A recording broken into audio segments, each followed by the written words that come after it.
Hello guys, అసలు ఈ పూల చొక్కగానికి రామ్ చరణ్ గారు అంటే ఎందుకంత ద్వేషమో నాకు అర్థమైతలే. ఎందుకంటే వీడు గేమ్ చేంజర్ మీద కూడా ఇట్లాంటి చెత్త మాటలే మాట్లాడిండు. ఇప్పుడు ఈ పెద్ద సినిమా రిలీజే కాలేదు, ఈ యూట్యూబర్స్ అందరూ ఒక లైవ్ చేసి ఆ లైవ్లో వీళ్ళు మాట్లాడే మాటలు ఏంటంటే పెద్ద స్టోరీ గురించి సొల్లు తింటున్నాడు ఆడు. అసలు వానికి స్టోరీ గురించి ఎట్లా తెలుసు? ఎవరన్నా లీక్ ఇస్తున్నారా? పెద్ద సినిమా డైరెక్షన్ డిపార్ట్మెంట్లో వీని దోస్తులు ఎవరన్నా ఉన్నాడా? లేదంటే ఆ పెద్ద సినిమా డైరెక్షన్ డిపార్ట్మెంట్లో రామ్ చరణ్ గారికి వ్యతిరేకంగా ఉండే వ్యక్తులు ఎవరన్నా ఉన్నారా? ఉండి వాళ్ళు ఇట్లాంటి చెత్తగాలకి ఆ స్టోరీ గురించి చెప్తున్నారా? ఇప్పుడు రివ్యూవర్స్గా మన బాధ్యత, నేను కూడా రివ్యూ చెప్తా, కానీ ఆ సినిమా రిలీజ్ అయిన తర్వాత సినిమా చూసి నీ అభిప్రాయం చెప్పడం రివ్యూ. సినిమా రిలీజే కాలేదు, అప్పుడే సినిమా స్టోరీ చెప్తా అంటావు, సినిమా స్టోరీ బాగాలేదంటావు.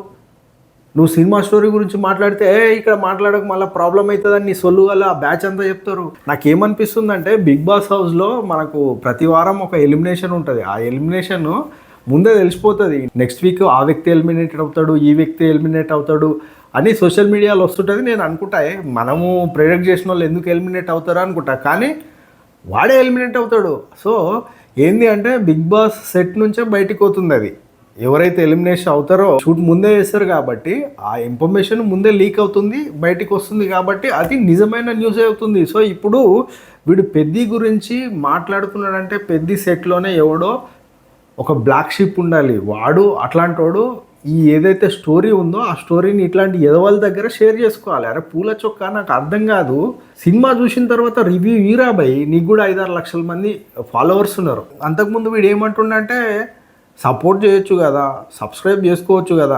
అంటే ఈ ఎట్లా ఉంది, అడుక్కోవడం నుంచి ఇప్పుడు డిమాండ్ చేసి తర్వాత ఆ సినిమాని నేనే ప్రభావితం చేస్తా అనే వరకు పోయిండు. వీడు ఒక్కడే కాదు, చాలామంది రివ్యూవర్స్ ఇట్లనే మాట్లాడుతారు. ఇప్పుడు సరే నేను కూడా రివ్యూవరే, నేను కూడా రివ్యూ చేస్తా, కానీ సినిమా రిలీజ్ అయినాక కదా మనం రివ్యూ చేయాల్సింది. సినిమా రిలీజ్ అయ్యి ఆ సినిమాలో నచ్చిన విషయాలు నచ్చని విషయాలు చెప్పాలి కదా. సో ఇప్పుడు ఈ సినిమాని ఇప్పుడే బ్యాడ్ చేసి, అంటే నాకు తెలిసి మైత్రి మూవీ మేకర్స్ చాలా సీరియస్గా దాన్ని తీసుకోవాలి. ఎందుకంటే నెగిటివిటీ ముందు నుంచే స్టార్ట్ చేసి ఉండే పెద్ద సినిమా నెగిటివిటీ ఎందుకు, ఏం లాభం నీకు, అసలు నీకేం ప్రాబ్లం సినిమాల గురించి, సినిమాలకు ఎంతమంది పనిచేస్తారో అనే విషయం నీకు తెలుసు కదా. ఎందుకంటే నువ్వు అన్నావు నేను డైరెక్షన్ డిపార్ట్మెంట్ నుంచి వచ్చా, నాకు తెలుసు అని.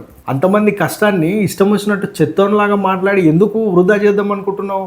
అఫ్కోర్స్ నీలాంటి పనికి మాలిన వాళ్ళు చెప్పినంత మాత్రాన ఆ సినిమా ఫ్లాప్ అవ్వాలని రూల్ ఏం లేదు. కాకపోతే ఎఫెక్ట్ అయితే పడుతుంది కదా. నీకు కూడా 5-6 లక్షల మంది ఫాలోవర్స్ ఉన్నారు కదా. ఆ ఫాలోవర్స్ ఏమనుకుంటారు ఇన్ని రోజులు, మన పూల చొక్క నవీను అంత మంచిగా చెప్తాడు, నిజంగా ట్రూగా చెప్తాడు ఆయన, కాబట్టి ఆయన చెప్పింది కరెక్టే, ఆయన బాగాలేదన్న సినిమాకి ఎందుకు పోదాము అని పోనోళ్ళు ఉండింటారు కదా.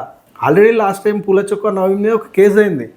అంటే ఆ డబ్బులు డిమాండ్ చేసిండని, మేము డిమాండ్ చేసిన డబ్బులు ఇవ్వలేదు కాబట్టి ఆ సినిమా గురించి తప్పుగా ప్రచారం చేస్తున్నామని ఒక నిర్మాత కేసు పెట్టిండు, పోలీస్ స్టేషన్లో పోయిండు, అంటే పోలీసులు కేసు కూడా నమోదైంది, అంత అయిపోయింది. అప్పుడు నాలాంటి వాడు ఏమనుకున్నాడంటే లేదు ఇవన్నీ ఉట్టి మాటలు, కావాలని బ్లేమ్ చేస్తున్నారు నవీన్ని, ఆయనకు వచ్చే పాపులారిటీని తట్టుకోలేక ఆయనను కావాలని బ్లేమ్ చేస్తున్నారు అని అనుకోండి. కానీ ఇప్పుడు నువ్వు ఈ పెద్ద సినిమా గురించి చేసిన ఈ కమెంట్స్ చూస్తే నువ్వు కావాలని ఒక ప్రొపగండాతోటే పోతున్నావు అనిపిస్తుంది. రామ్ చరణ్ అభిమానులు నిజంగా చాలా సీరియస్గా తీసుకోవాలి. ఎందుకంటే ఇట్లాంటి వాడి వల్ల ఏమవుతుందంటే already game changer cinema effect చాలా ఉంది. మళ్ళీ ఇట్లాంటి వాళ్ళు మార్కెట్లోకి వచ్చి పెద్ద సినిమా రిలీజ్ కాకముందే ఆ సినిమా మీద ఇట్లాంటి కమెంట్స్ చేసి ఆ సినిమాని ముందు నుంచే చంపేద్దామని ట్రై చేస్తున్నారు. అసలు రివ్యూలు చెప్పడం వల్లనే మనం పైసలు సంపాదించుకుంటాం, ఏ యూట్యూబర్ అయినా ఏ రివ్యూవర్ అయినా. ఎందుకంటే ప్రస్తుతం నాకైతే పైసలు వస్తలేవు, కానీ రివ్యూలు చెప్పేటోళ్ళు 1,00,000, 2 లక్షలు, 3 లక్షలు ఈ వ్యూస్ వల్ల వీళ్ళు నెలకి కంపల్సరీ 1,00,000 నుంచి 2 లక్షల వరకు సంపాదిస్తున్నారు. ఇప్పుడు మనం ఏదైతే కొమ్మ మీద కూర్చున్నామో ఆ కొమ్మనే నరికేయాలని ట్రై చేస్తున్నాను. ఆ సినిమా రిలీజే కాలేదు, ఆ సినిమా గురించి తక్కువ ప్రచారం స్టార్ట్ చేస్తున్నాను. మళ్ళా చికిరి సాంగ్ గురించి మాట్లాడతాడు. ఆ సాంగ్ ఇంటర్నెట్ ఊపేసింది, జనాలు పిచ్చెక్కిపోతారు ఆ సాంగ్ గురించి. అంటే ఈ సినిమా కోసం మళ్ళీ ఈ చికిరి సాంగ్ అసలు గైస్ నిజంగా రామ్ చరణ్ ఫ్యాన్స్ చాలా సీరియస్గా తీసుకోవాలి ఈ నవీన్ గారికి. ఎవరైనా రామ్ చరణ్ ఫ్యాన్స్ వీనికి ఫాలోవర్ ఉంటే తప్పనిసరి అన్సబ్స్క్రైబ్ చేసుకోండి. అండ్ ఈ పెద్ద సినిమా ప్రొడక్షన్ హౌస్ ఏదైతే ఉందో మైత్రి మూవీ మేకర్స్ చాలా సీరియస్గా యాక్షన్ తీసుకోవాల్సి ఉంటుంది ఈ పూల చొక్క నవీన్ మీద. ఎందుకంటే సినిమా చూడకుండానే బ్యాడ్గా రివ్యూ చెప్తున్నాడు, సినిమా చూసినాక ఇంకెంత బ్యాడ్గా రివ్యూ చెప్తాడు. సినిమా బాగున్నా బాగాలేదని 100% చెప్తాడు. వీడే కాదు వీని బ్యాచ్ అంతా అదే ప్రిపేర్ అయినారు. సో గైస్, ఇట్లాంటి వ్యక్తులు చేసి ఇట్లాంటి మాటల్ని మనము తీవ్రంగా ఖండించాల్సిందే. ఎందుకంటే ఒక సినిమా వెనుక ఎంతో మంది పనిచేస్తారు, ఎంతో మంది కార్మికుల కష్టం ఉంటుంది, డైరెక్షన్ కష్టం ఉంటుంది, అట్లా ప్రొడ్యూసర్స్ పైసలు పెడతాడు. నువ్వు సినిమా బయటికి రాకముందే దాని గురించి బ్యాడ్గా రివ్యూలు ఇచ్చి దాని గురించి బ్యాడ్గా చెప్పి ఆ సినిమాని చంపేద్దామని ఆలోచన మనుషులకైతే రాదు. నిజంగా చెప్పాలంటే మనుషులకైతే రాదు. మేబీ మీరు ఆ లైవ్లో కామెడీగా ఇది మాట్లాడి ఉండొచ్చు, కానీ అది మనసులో ఏది ఉందో అది బయటకు వచ్చింది నీకు. నాకు తెలిసి రామ్ చరణ్ అంటే నీకు నచ్చదు అనుకుంటా, పూల చొక్క నవీన్. అందుకే ఆ సినిమా గురించి ఇట్లా తప్పుగా చెప్తున్నావేమో అని అనుకుంటున్నా. యాజ్ ఏ ఒక రివ్యూవర్గా నిజంగా నీ మాటలైతే, నువ్వు చేసిన మాటలైతే నచ్చలేదు. తప్పనిసరి ఈ విషయం మీద నువ్వు స్పందించాల్సిందే. నేను చేసిన వ్యాఖ్యలు కరెక్ట్ కాదు అని ఒప్పుకోవాల్సిందే. అండ్ ఇదే దాంట్లో వీళ్ళు ఏంటంటే దేవరా 2 గురించి, సలార్ 2 గురించి కూడా గప్పాలు కొట్టుకుంటున్నారు. అంటే రివ్యూవర్స్ మనం ఏది చెప్తే జనాలని నమ్మాలా? అంటే మీరు ఇక బాగాలేదంటే 2 తీయొద్దా? ఇప్పుడు కొరటాల శివ దేవరా 2 తీయకుండా ఆపాలే, ప్రశాంత్ నీల్ సలార్ 2 తీయకుండా ఆపాలనా?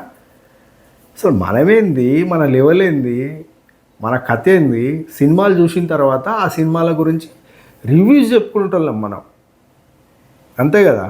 ఇప్పుడు పూలచొక్క నవీన్ అయినా, తర్వాత బార్బెల్లి అయినా, రగడ అయినా, ఎవరు ఆ దాంట్లో కూర్చున్న అందరూ సినిమాలు చూసిన తర్వాత బాగుంది బాగాలేదు అని చెప్పే ఆస్థ ఏమన్నది. ఇంకా అంతకన్నా ఎక్కువ ఓము.